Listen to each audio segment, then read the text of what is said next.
Hey, welcome back to Five Lakes Garage, and today we're super excited because we are cleaning out the shop because we're going to get this guy a new home.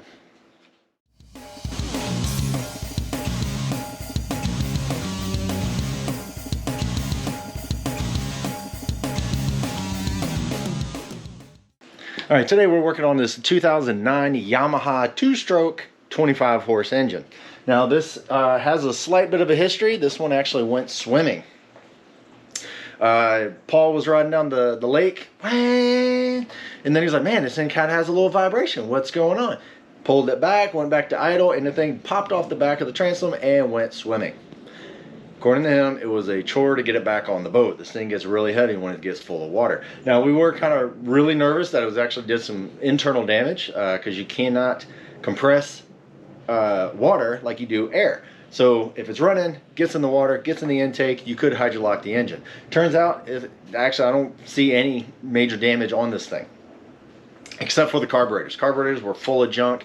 Took off the bowls, took out the jets, cleaned everything out, put it back together, and actually got it running. And I did have that on a short. I didn't really do a full video on it, but I did do a short, and you can check that out. Hopefully I'll link it down below. But what we're going to do today is actually check out the lower unit. Now the lower unit is actually a sealed, you know, it's all sealed, so we should not have any contaminants in there, but we want to check all of our bases. This guy here is actually going to go over to a Gulf War veteran.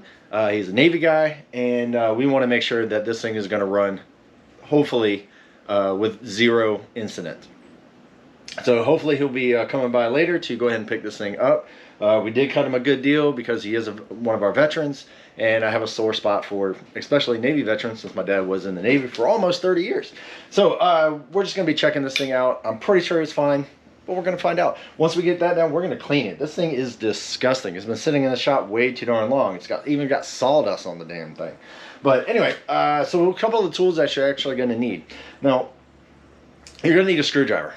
Now, not any old screwdriver. You're going to need a flathead, but you need to have it big enough to where it's going to fit into this little screw head and not strip it out. If you have too small, you're probably going to strip it out. Sometimes these things get a little corroded and you can't get the darn thing out, especially ones that you go in the salt water with. I do not believe this one was in salt water. It was mostly fresh, so we should be okay, but we'll find out. I do have another tool over there that I can show you if it actually gets stuck, and it's actually pretty darn cool. It came from my father.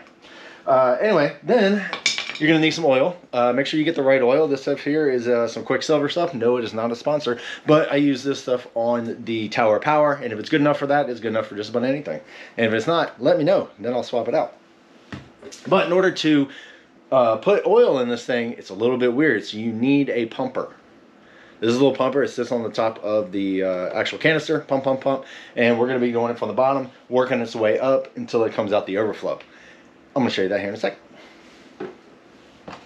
Also going to need a bucket for obvious reasons, which I hope is obvious for you, but it seems that you're looking at this video, that means you're going to be doing it yourself, and hopefully you got a little bit of sense in your nugget.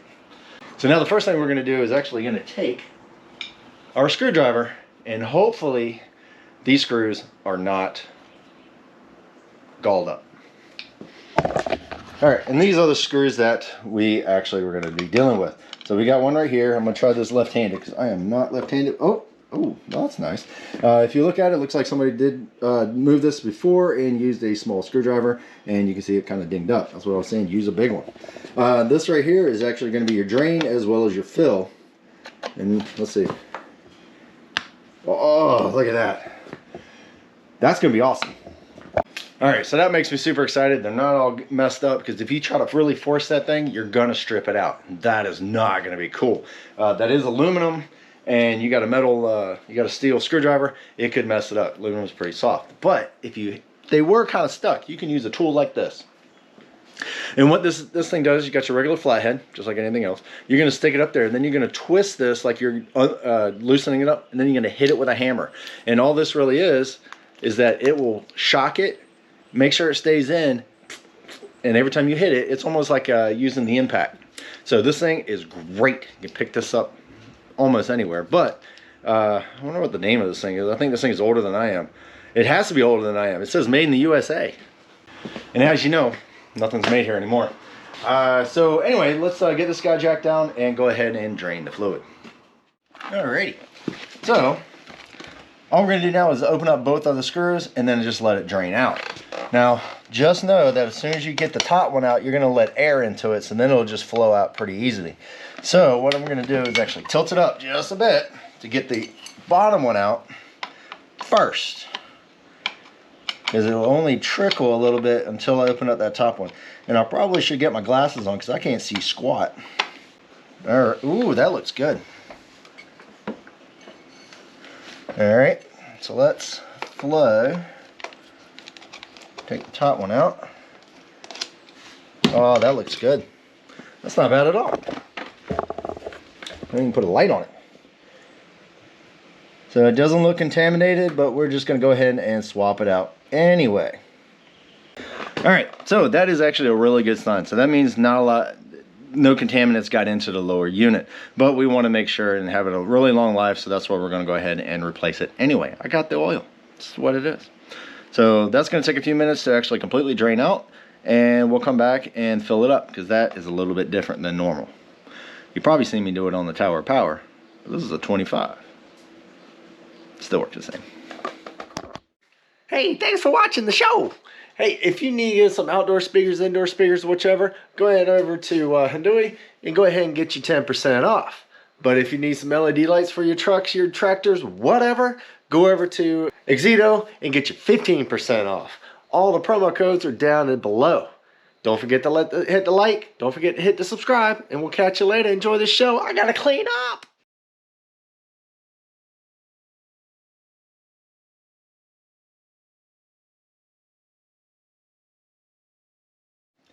All right, we're pretty much just about ready. All the fluid has been drained. It's a little dribble, but it should be okay. Now, when you look at your when you look at your drain plugs, there is a little rubber gasket right here. Make sure that it's not like rock hard or anything like that, because you do want this thing to seal. These actually have a little bit of a give to it, so we should be okay. If it does not, you're gonna have to replace it. Now, what we're gonna do now is get ready to fill this guy up. Now, this is where your little special filler comes in. Now, as you can see right here, it's all threaded in there. So we're just gonna screw this in to the bottom. I'm gonna get a different container because this guy is... All right, one thing I forgot to mention, most because I did not know about it, but yes, Yamaha is very unique. Now, a couple little quick tips on Yamaha. I'm gonna find my rag. Now, just know, if you get a Yamaha, this little guy right here, this is where your fuel goes in. That's a special one. Gotta buy a special little adapter. Now, in order to put fluid in there, these holes right here are a lot smaller than the bigger engines. It is a little smaller, but they do sell in a little adapter. Luckily, I had one on my backup little kit that I have that was sitting on the wall. Now, this guy will actually screw down here at the bottom. There you go. So I got its own little grommet on there so it doesn't leak. And then I can take my Manly, I guess. Alright, once you get everything on there, make sure all your connections are clean. You don't want to get trash and garbage all inside your lower unit because that will trash it. Anyway, so if you want to take a look, so you got the little adapter, and then you actually have our hose. Then they all screw in. Good luck on getting everything right the first time. Anyway, so we have our little thing here. Now, it looks like it's a little overflow. It might overflow it. But, anyway. So, all we're going to do is actually keep pumping this. We go through it, and we're basically just going to be filling it from the bottom. And once it starts coming out of here, then you're good to go.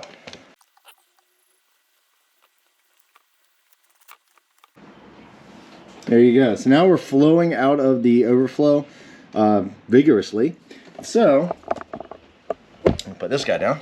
Then we're going to take our top cap, or top plug, and we're going to plug it up. Because if you pull this bottom one out, obviously it's all going to flow out. So now we need to seal it so that air pressure, well, suction I guess, will keep it from flowing out too fast. So we're going to take this out, take it off, and then put our little bottom cap in without too much of it falling out. Now, if you do leak out a little bit, it's not the end of the world. Just don't leak too much, because then you're starting over again.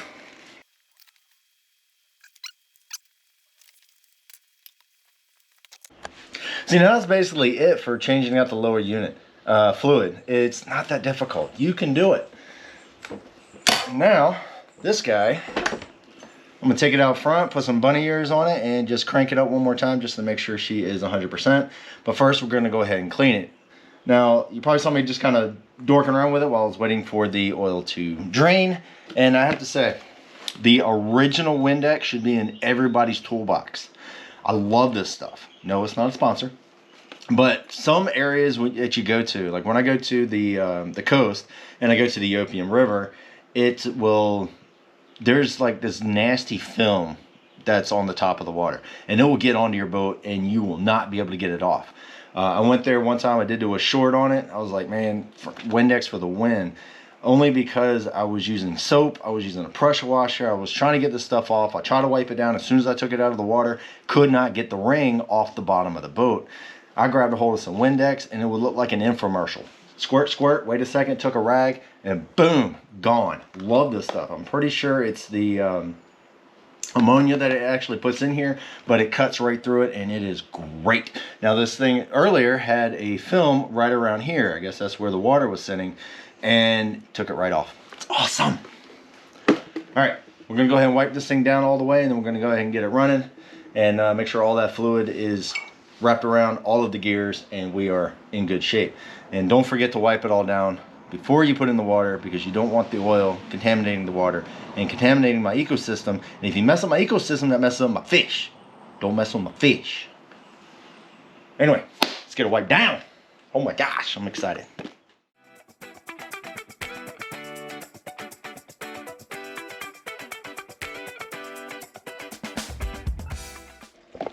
All right, we got the old 25 still on the stand. We put the bunny rabbits on, but I don't have any small enough, so I'm having to put a tie wrap on there just to be able to suck it in there a little bit, just so it can actually start sucking the water. Now we hooked up the fuel. Like I said, this is a Yamaha, so you're going to need a special little Yamaha actual connector. And don't forget the prime bubble. We're going to get some fuel in the fuel line. There we go. And actually, before we start it, look at this. Look at it. Yes, that's a battery because it has an internal starter. That is awesome. Or else trying to get this thing running would have ripped my arm completely off. But yeah, so before we start it, take a look how clean this thing is. Now it could be clean because it took a bath. Look, I mean, it looks brand new for 2009. Paul did a great job on fixing this guy up and keeping it fresh. We got new plugs in. We got a coil per plug. It's a 2-cylinder. It is a 2-stroke. The electrical looks pretty decent. Everything is all sealed. Everything has been sprayed. Everything looks great. Good job, Paul.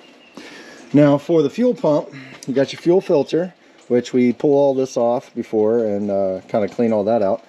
Took our carburetors off, and oh, it was just so full of junk. But make sure where all your stuff gets connected if you actually have to do this yourself. Now for the fuel pump is over on this side, which is right down in there.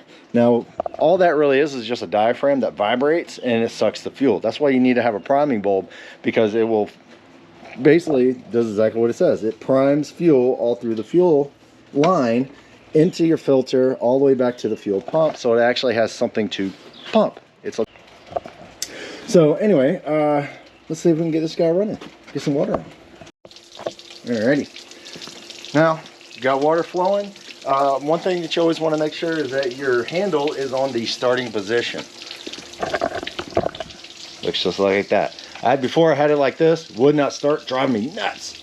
Keep it right there. Now, just choke it and push the button.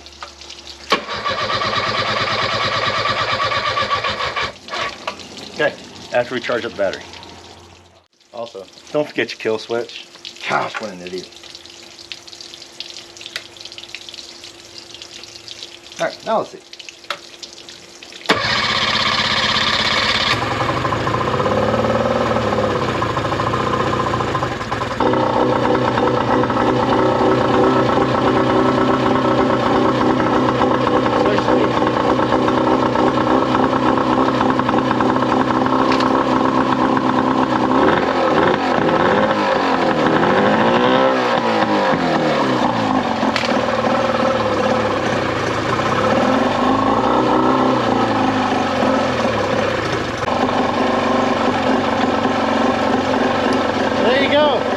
hell of a two-stroke.